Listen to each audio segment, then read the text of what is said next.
You're live. Hi! Oh, I wasn't ready for you today. I've had to run over from the shop, literally pelt it over. Hi everybody, how are you? Excuse me. Wish this was gin. Oh, yeah, bit crazy. Busy doing her Chandra orders, and then a rep turned up and I was like keeping an eye on the time, and then I was just like, I gotta go. She had to sprint over here to get here.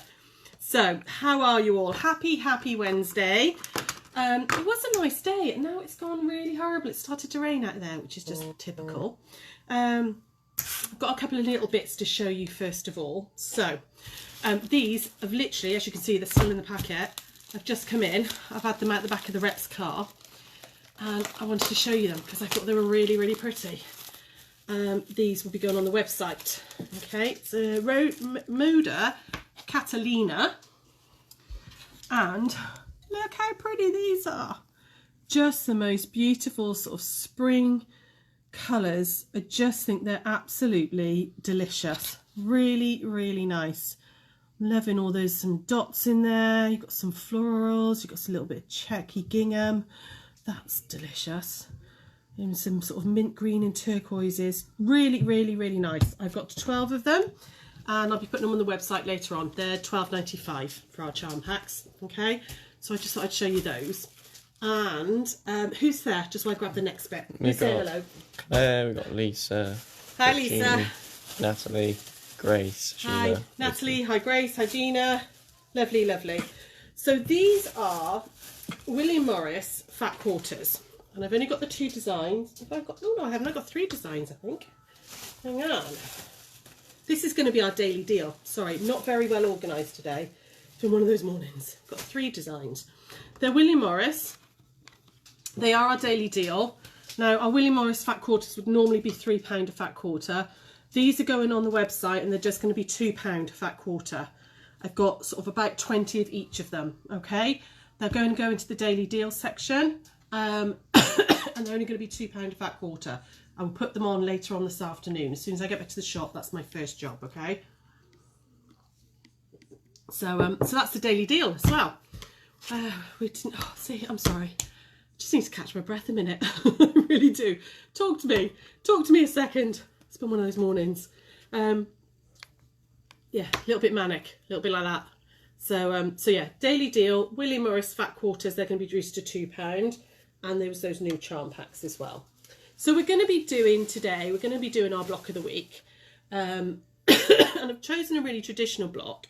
But I wanted to show you how to fussy cut, how I look at fussy cutting, because this works really well for if you want to fussy cut the blocks. So is anybody there before we get absolutely started? Anybody having a chat? Says, hello both. I'm able to join you today, no kids around. Ah, lovely. Hi, Sandra. Tina says hi, straight from the Zoom class. Oh, bless. Oh, fab. Yes, Sarah's been doing a Zoom class this morning, making the elephants, the fabric elephants. So lovely. Hopefully it all went well. You all had a good time. So what we're going to be doing today is we're going to be doing an attic window block, okay? And hopefully you can see it kind of looks 3D. Does it look 3D on the screen, Drew? Yeah, I see it. So that this is like out of the window. This is the windowsill, and this is the sort of wall. Come back a bit, okay? So you get that kind of 3D effect, so that it's almost sort of looks like it's going inwards. This works really well in a big quilt. This is a 12.5-inch block, and it works absolutely fine for a block. But if you do this as a big quilt, you get more of that illusion. It seems to be the more you put together of it, the better the illusion appears. You also need to really think about your colour placement as well on this one. You definitely want light, medium and dark in it, okay? In order to give that kind of shadow feel to it. It doesn't have to be that way round. It could be that this is dark fabric and then this was light and medium, okay? But I've chosen, because I love this fabric, and I had little scraps of it left over, so I thought I'd use that, okay? And it was a border print fabric, so I thought about the fact that hopefully it looks like the little animals are, you're looking out the window, the little animals are down here, and then this is sort of the trees and all going up, okay? I lie it down like that. It's probably easier actually, isn't it? Okay, so you've got like, I've fussy cut it so these little animals are here, and then I fussy cut the top of the border print to make it look like the trees right at the window. You might have seen they very often do this with big panels, and you can see some like you get like these big, you know, winter scenes or autumnal scenes and stuff, and people cut it up and do that with this. Okay, but we're gonna have a little go at one of these blocks and then you can put it all together. So just before I get started, who's there? Anybody else having a little chat? Linda says that's really clever. Yeah, it's quite nice, isn't it? Yeah, it's I quite like it. It can look very old-fashioned and a little bit Bob Ross. You know, Bob Ross joy painting. It can look like that sometimes, but I think if you're clever with the fabrics you choose, it actually can look incredibly modern as well and quite clean looking. So so you will need, and I've only pre-cut some fabrics because I wanted to show you the fussy cutting. So you're going to need 4 fabrics, which are like your outside the window. Okay, not 4 fabrics, 4 squares, which are 4.5 inches. Okay, and I'm going to do that with you in a second. And then you need 4 rectangles, which are 2.5 by 6.5 in one colour. So 1, 2, 3, 4. Okay, and I'm going to cut those now. And you need 4, which are 2.5 by 6.5 in a dark colour. All right. So I've cut some 2.5-inch strips. I'm just going to layer them up, trim off these ends, and we're going to make these. I'm not going to make all 4 blocks because how we do it is exactly the same for each block. So we're going to do just the 4 to start with. Okay, just the 2. Sorry. Oh, I only need 2 because I'm only doing 1 square. Oh my goodness, my brain today. I was like, completely addled. Okay, so you would want 4 2.5 by 6 and 4 2.5 by 6 in 2 different colours. And tonally, make sure that they're different. Okay, so you can see that I've gone with a mid and a dark. All right. And then I've got some more of this is the last little bit of this fabric. And you can see it was this border print. And it had the animals both sides. I don't know if you can see that, Drew. And it had, look, you see, I think I've cut it out previously. I think that was for my cathedral window. I cut this side out. I will use this. I'll use this in something else, but I just wanted to use the little animals. So I'm going to, hopefully, I'm going to show you how I would fussy cut. Because sometimes it's worth taking that extra time. So I'm going to chop off there. Come on. Oh, my rotary cutters. Blade's gone funny. There we go, like that. And I'm going to give this a quick iron, and I would use a little bit of starch as well, if I can find my starch. Where's it gone? I don't know. Everything's not very organised today. I was all set. I was all ready last night. I've even written, I've done the pattern. That's got to go on the website later on, and everything. And then having the rep come in just at the wrong time. I thought he was coming this afternoon, like after this, but he came in, so I had to like quickly sort everything before, and then it's all thrown me off kilter. So starched it, and then what I want to do is have a think about, I'm going to try and do this towards you, okay? Have a think about which animal I want to use. So I want to use this bear because I love bears, they're my favourites. So you could absolutely use, if this is going to be 4.5 inches square, so you could use a little 4.5-inch ruler. But if you were doing a bigger one and you wanted it to be 5.5 inches, you don't want to have a ruler for every single size that you want. So I wanted to show you on a slightly bigger ruler about how I think about fussy cutting. So this needs to be 4.5 by 4.5. So I'm going to find my 4.5 line here, a bit like when we're squaring up, and find my 4.5-inch line there. Okay, so it's actually going to come down to where that 45 is there. Okay, so that's the area that I'm looking in.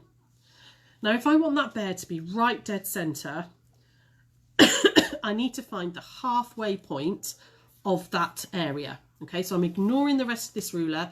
I'm just concentrating on that bit. So half of 4.5 is 2.25. So I'm going to find my 2.25 line and my 2.25 line, and I'm going to come down, and it's that little dot just there. And hopefully you guys can see this. So it's that little dot just there. It's my 2.25, 2.25. Okay, so I want that to sit right in the middle of the thing that I want to fussy cut. So if it was this deer, I'd want that 2 1/4 to sort of be slap bang in the middle of his body, like a bit of a target. Like, what is it, assassin's laser dot, right in the centre. So that's what I'm going to do with the bear. So I want this one, that 2 1/4, to sit in the centre. So find it again, 2 1/4, 2 1/4, and he's right in the centre there, like that, in the centre of the bear. You then want to double check that your 4 1/2s and your 4 1/2s are still within, I haven't cut too far, like you can see where I've cut there. Luckily, actually, I'm going to have to just move it down just a weeny bit because I went a bit far on my rotary cutter there. So he's going to have to be just slightly off centre. Okay. So you just want to check that everything is within that area that you want. Okay. So I'm just going to be able to just get that bunny in as well. So actually, if I just move him that way, just a weeny bit. So the bear's not dead centre, but I've got that little bird in now and the bunny. Okay. Now I can't cut left-handed, ladies. So now I've shown you that bit, I'm going to have to turn it towards me to cut. Okay. So I'm going to just flip that back round. Because obviously I was trying to do that towards you guys. So let me just redo that. So 2 1/4, 2 1/4. Make sure I've got the bunny in. And remember, because you're going to lose your 1/4 inch seam allowance, think about that as well. Think about where those 1/4 inch seam allowance is going to end up. Okay, so like that. You might just be able to just get a little bit more in there. And then I'd go up that side and across. Now there is nothing stopping you drawing it out first. Okay, there is nothing stopping you drawing the square out and double checking before you cut. Okay, if you really want to be very careful about what you're doing, draw it first, and then decide whether you're going to cut or not. Okay, if you're at all unsure. So I'm going to just get that bunny in.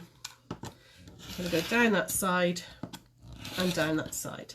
Okay, so there we go. I've fussy cut and I've just managed, so just by putting him just off centre, I managed to get the bunny and the bird in as well. Okay, so that's how I fussy cut. It's how I look through a ruler, and it also means you don't have to have lots of different size rulers. You can just think about the one you've got and think about that area and use the measurements on that. Okay, so any questions or comments there, Drew? Anything? Anybody having a chat there? Linda Head says hi. Oh. Hi, Lindy Lou.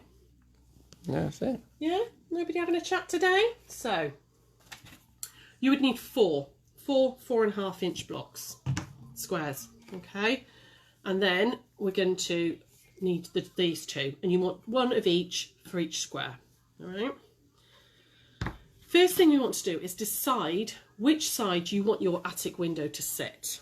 Now I chose to have my wall in windowsill on the right hand side of the blocks. Okay, you can absolutely have it on the left hand side if you want. I'm going to stick to the right hand side for now. Okay, so doing it wrong, there we go.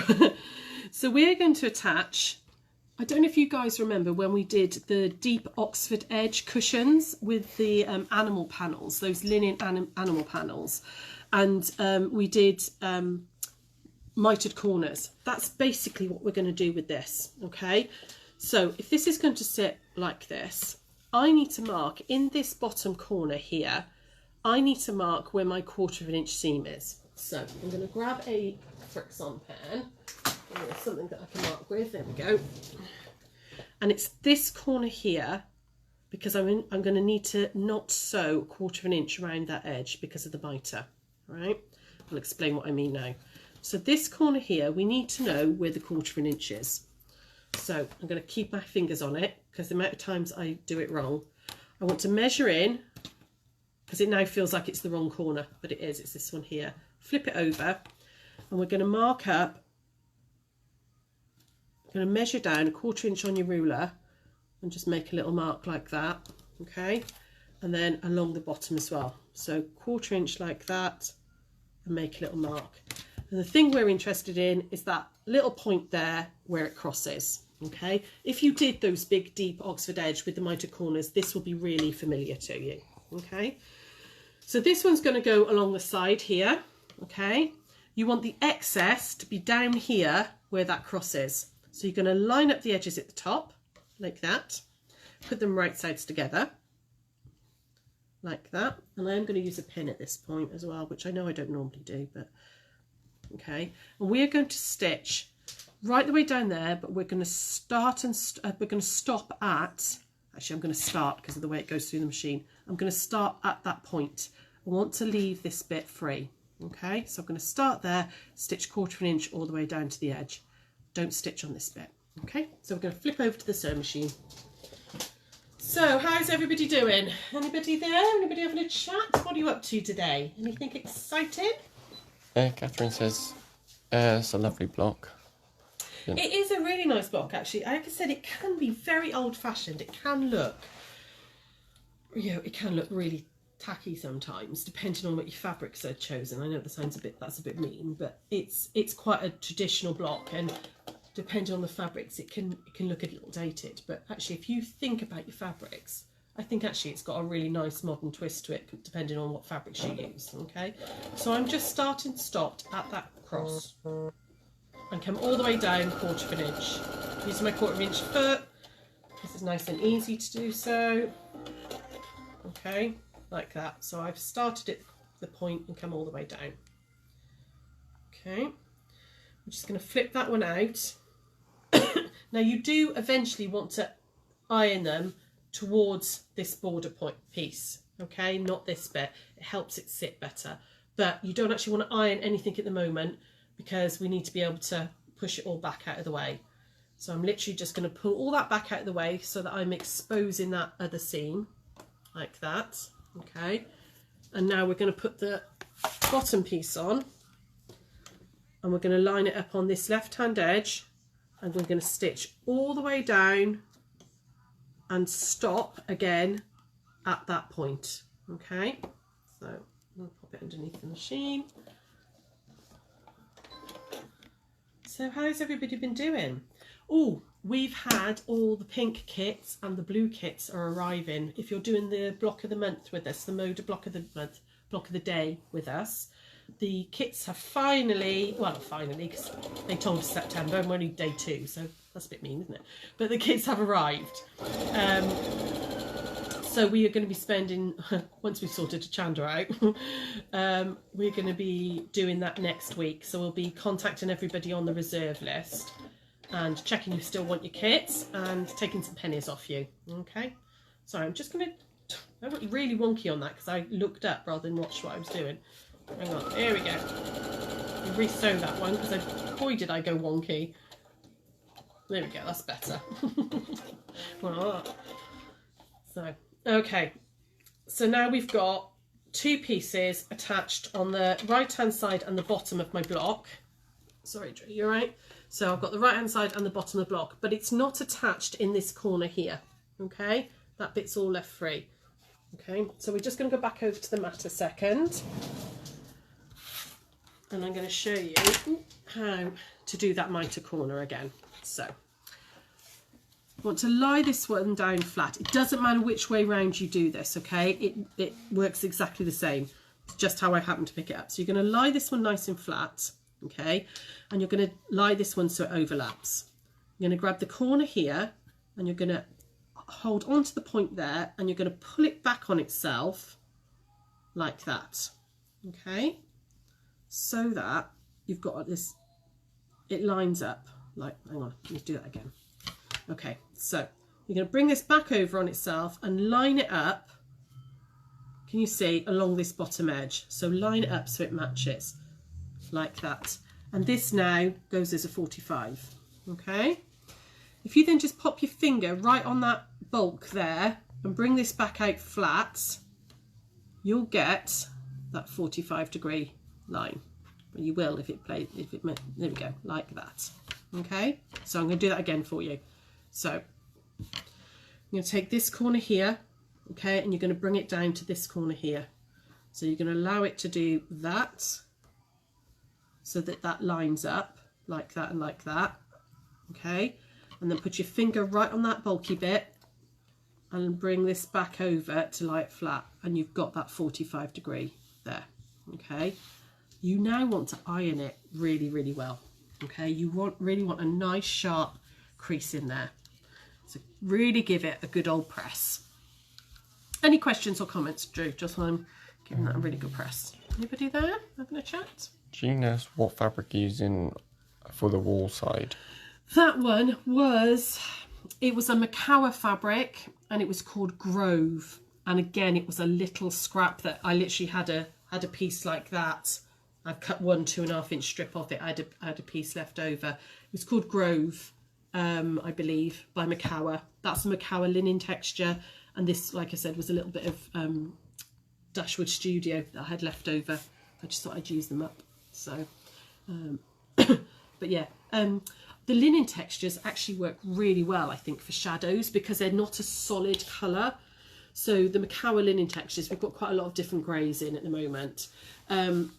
They are, because they're not a solid, just absolute basic solid, they've got that little bit of texture in them. I don't know if you can see. So they almost look like linen.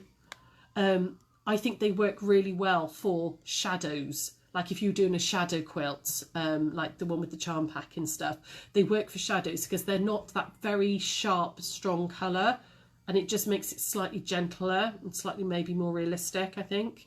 It works. I think they work well in this sort of optical illusion thing. So we've ironed that one in really, really well. Okay. Oh, sorry, groups. Let's come back over here because this is difficult. As you can see, I love this stuff because I've got more bears on here. It's all part of the same range. Ironed that in really, really well. And then we're going to pull this one back over like that and open this out and make sure that's all lined up. And we're going to stitch down that crease. Okay. I'll pop a pin in there like that, and we're going to stitch down the crease. Now you want to stop where this stitch in here is. So where the stitching from the side seams are, right just there. Okay, so you're going to stop stitching there. Okay, you also just want to make sure as well that that little bit of fabric is out of the way from your square. Okay, so you're going to stop stitching there. So I'm going to sew down the crease to there. Anybody else got anything to say there while I'm doing this bit of stitching?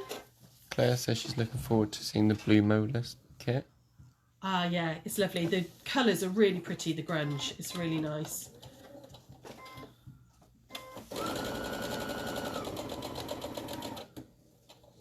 There we go. So I'm going to go right the way up to there. Slow it down so that you don't go over, okay? And then I'm going to lock stitch it off. Make sure it's nice and secure. Okay. Now, I would absolutely check that I'd done this right before I cut that excess off. Because once you cut it off, you can't tweak it. Okay, so I'm going to open it out. You would iron this seam open as well. It's much, much easier with this sort of thing. Okay, and you want to iron these seams like that. So they're going towards them. So that little piece of fabric of the square, I don't know if you can see, that little piece of fabric there is actually, when I've cut off this excess, will sit flat along that seam. Okay, so I check that I've done it right and that mitre has worked, which it has, okay, before I cut off that excess fabric,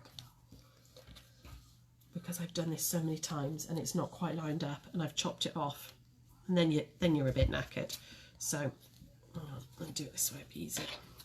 So I just want to then take off that excess fabric, just leave yourself a little seam allowance like that. Make sure I'm not catching that little tail. Just get rid of the excess. You could do that with a rotary cutter and then give it one final press, and you can see now I've cut off the excess, that sits in really nice and flat. Okay, like that way. And somehow as well, by ironing it towards the borders, because you've got that tiny little ridge, I think that all helps with the illusion that this is all behind this. Okay, so that's it. You would make 4 of those. Okay, just be careful that you're always doing it on the same side. Once you've done 4 of those, you just sew them together like a 4 patch. Okay, so you can see that's just that one there. So it's like a little 4 patch, and you can make 4 of them, make a 12.5-inch block, but you can make as many as you want. Okay, I do think it works really, really well as a quilt, or like a centerpiece of maybe a lap throw, or a wall hanging would be really nice. But hopefully you can see that the more that you put together, the better that illusion is. I really quite like this. I mean, maybe it's just the fabric, because I love the fabric, so this fabric so much. Anything I make in it, I'm like, oh, it's so pretty. You know, I do love it. It's been my favourite ever fabric, I think. So that's it. Any questions or comments there, ladies? Yeah. That's attic windows. Sandra just asked, how would you quilt it? How would I quilt this? I would almost certainly just shadow quilt this. I wouldn't do an all over. I might actually like pick out things like if you've got a fussy cut fabric, I would probably quilt round like the bear and stuff, but I would almost certainly shadow quilt, echoing that mitered corner.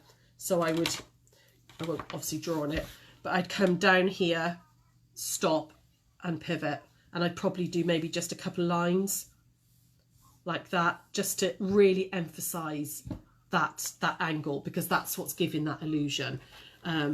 You don't have to, because these are only little, they say hands width apart, don't they? So actually if you just shadow quilted those like that, you probably don't need to do anything in here, but I probably would. I would probably just pick out some nice little elements, you know, and maybe just around the bird, or maybe just echo that tree in the, or whatever it is you've got here. You know, if you're doing a floral and you're putting a flower right in the centre of each one, I would quilt that. But I would absolutely do something to emphasise those mitered corners. Okay, anything else? No, Tina just said, I love that material, looks great for this block. It's so cute. I might make a 9 patch. Might do 9, make it to a cushion for my bed, put some nice white pom-poms or something around the edge of it, just so I can look at it and stroke it more. Anything else there? No, June just says that's fantastic. No problem. No problem. Have a go at the mitered corners. They're a lot easier. There's also, to remember, you can go back on YouTube, and if you look for the one that was the Oxford Edge pillows, which again used this exact same technique. So if I didn't explain it particularly well today, there's that one as well. Okay.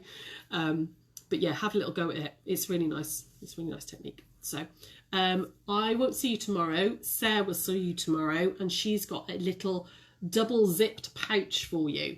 So a really nice little pouch with a zip either side, which is actually perfect at the moment, brilliant for crafting stuff, but actually perfect at the moment for your masks. So you can put your keep clean ones in one side and take one off and put your dirty one in the other if you're using reusable masks, and keeps them separate, which is really nice. So she's got a really nice little double zipped pouch to show you tomorrow. And then then we'll, after that, then it's my birthday on Friday, so yay. My husband's planned something. Don't know what he's planned. He won't tell me. The surprise is killing me. It's really driving me insane. I don't like surprise. I'm too much of a control freak, that's the problem. Don't do surprises very well. So yeah, and we will be back then on Monday. I'll be back on Monday. And we're back to Monday to Thursday next week, because it's not bank holiday. Okay, so we will see you all. I will see you all Monday, and please do tune in for Sarah tomorrow. And I'm going back to the shop. Give Linda finish packing up all these Hajanda orders. So take care, guys. Bye.